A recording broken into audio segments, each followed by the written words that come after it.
What's up, guys, and welcome back to Will Sports Talk. So this video is going to be a little different from last week. The college football playoff rankings are about to release. So in this video, I'm going to go over my top 6 of the college football playoff rankings, and then I'm going to go over my picks for week 10. So with that being said, let's get started. I'm just outside the playoff. At number 6, I have Washington. Washington sitting at 8-0. They have Heisman contender Michael Penix Jr. at quarterback. He's playing lights out for Washington.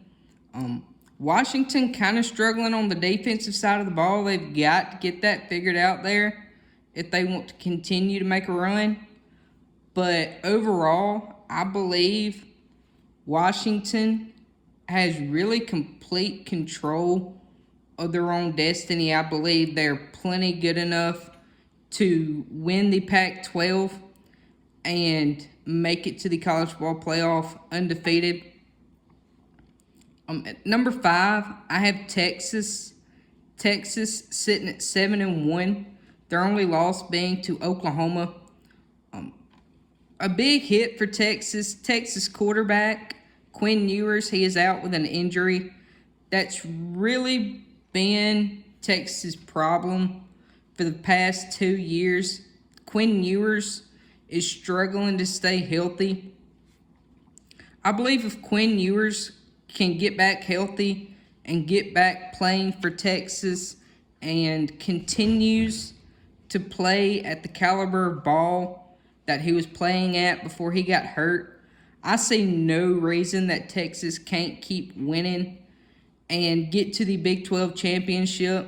I believe they're going to meet Oklahoma again in the Big 12 championship, and I do believe they are going to beat Oklahoma in that rematch in the Big 12 championship, and I see no reason why they can't get back or get to a college football playoff.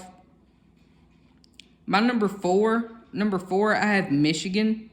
Michigan 8-0. The only reason I have them at number 4 and not higher is because they really haven't played anybody yet. They haven't had to show much yet, but they are about to get into the meat of their schedule. They're about to have to play Ohio State, Penn State.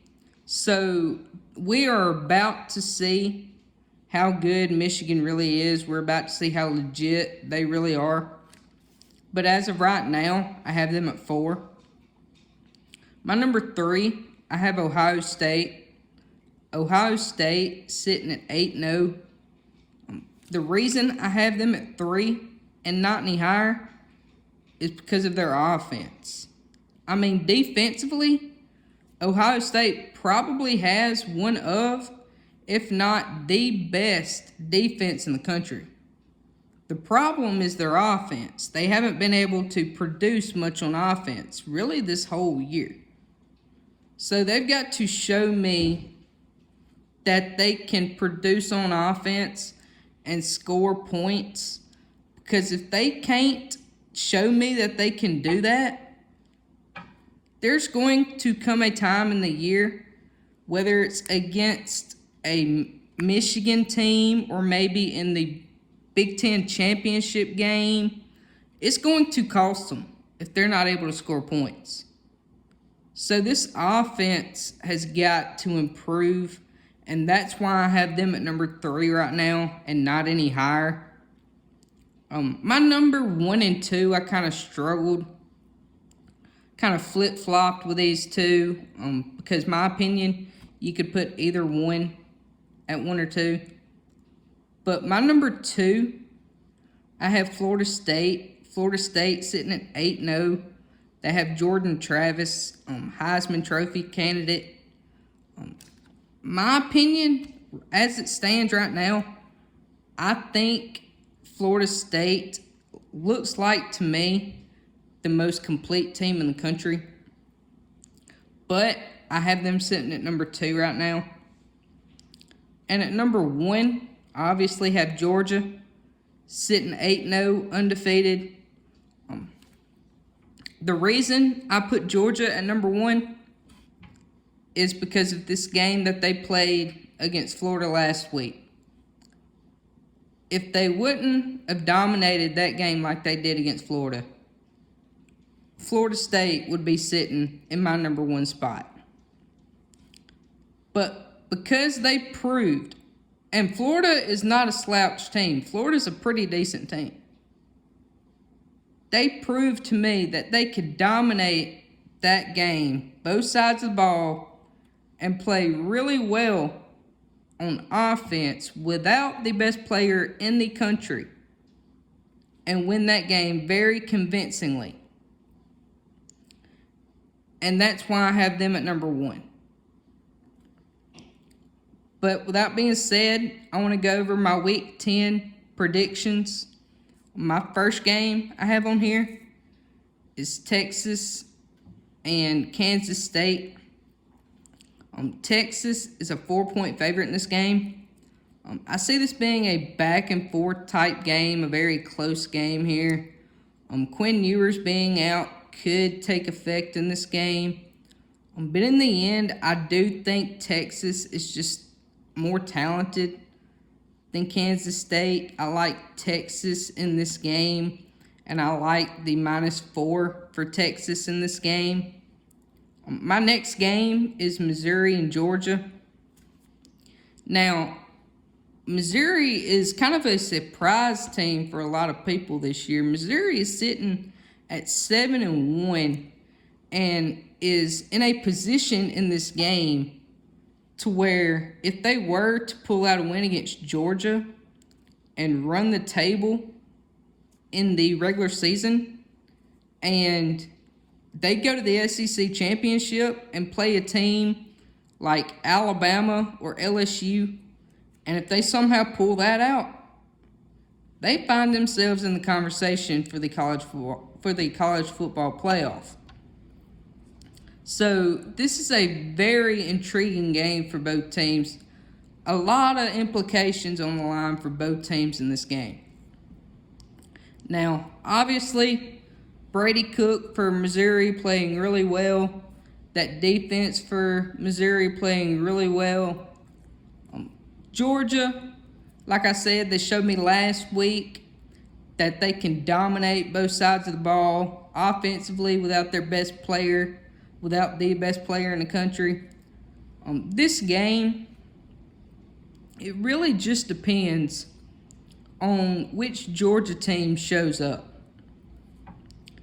Is the Georgia team that played against Auburn and Vanderbilt going to show up in this game?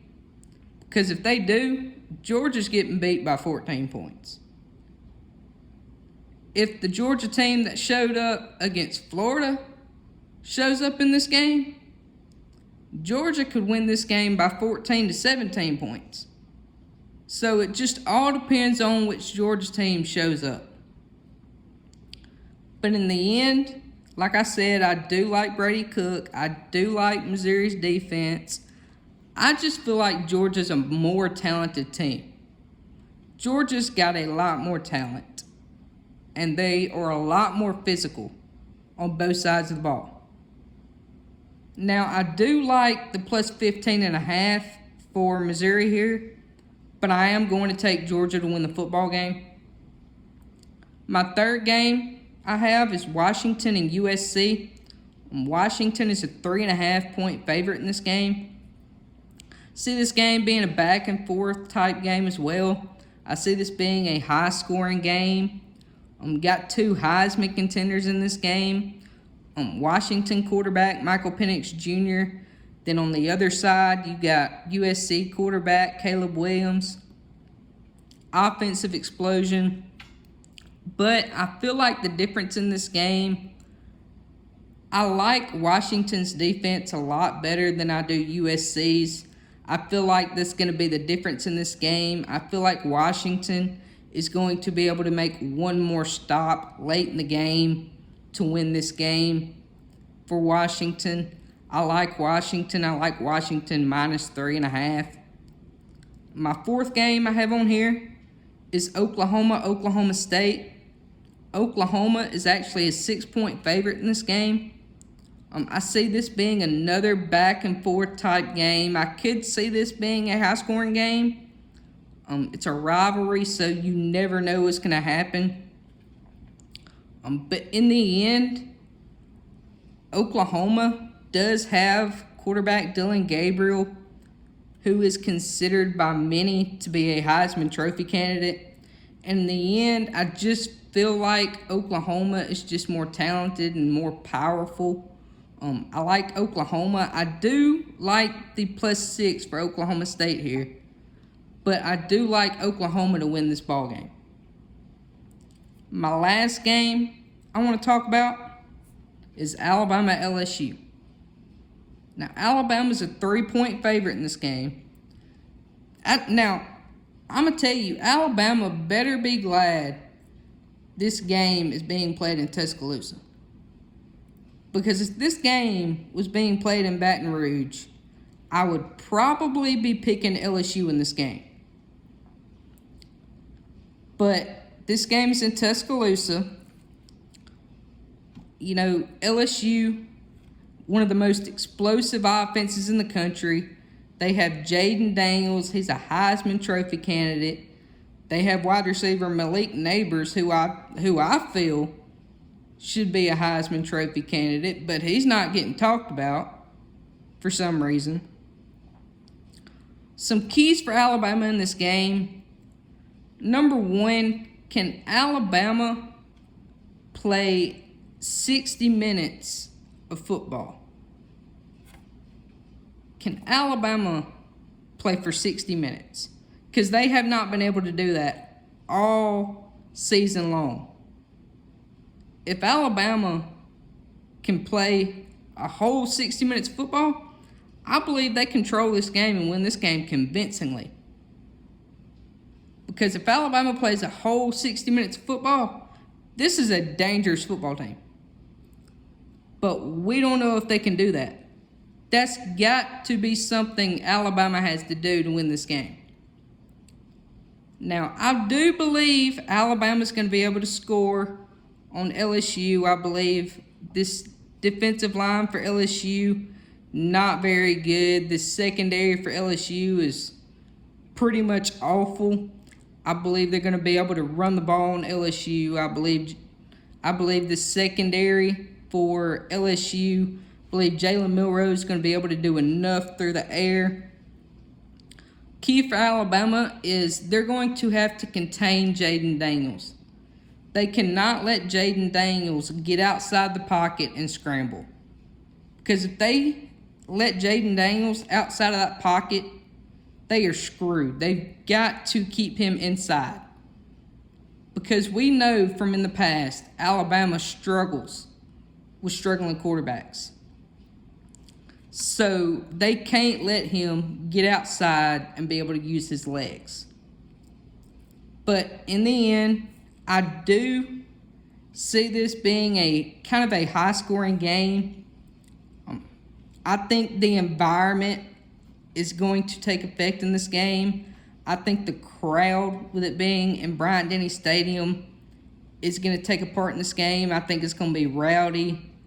I think it's going to be a very hostile environment for LSU.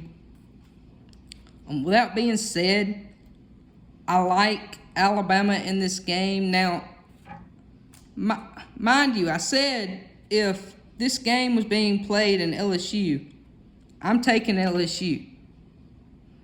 But since this game's in Bryant-Denny, I'm going to take Alabama to win this game.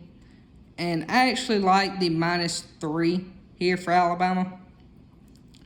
But with that being said, that is my top 6 of the college football playoff rankings and my predictions for week 10.